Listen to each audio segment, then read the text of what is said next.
This is a tale of drinking responsibly.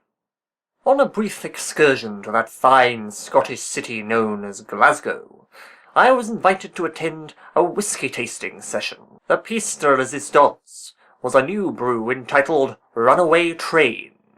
As the glasses of my fellow tasters were being filled, I heard a voice at my feet.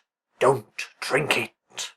I looked around, and then, upon glancing underneath the table, realized there were a group of slugs clustered about my feet.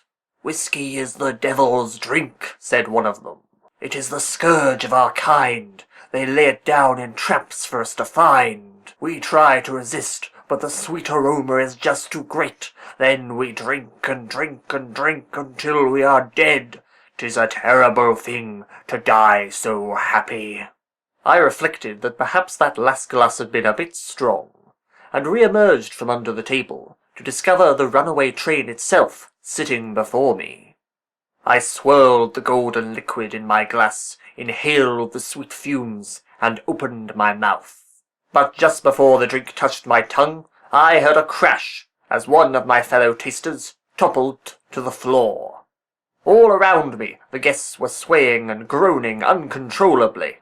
As I watched, the man next to me stood, took hold of his stomach, and said, "Ach, where's Ken Loach when you need him?"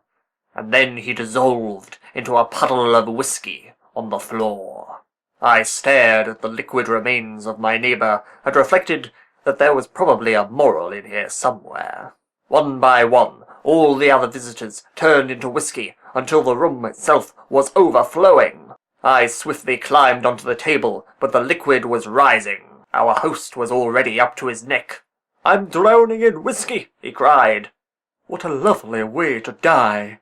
I clung to the table as the whiskey rose right to the ceiling. Clearly they didn't call it Runaway Train for nothing. The whiskey itself was alive.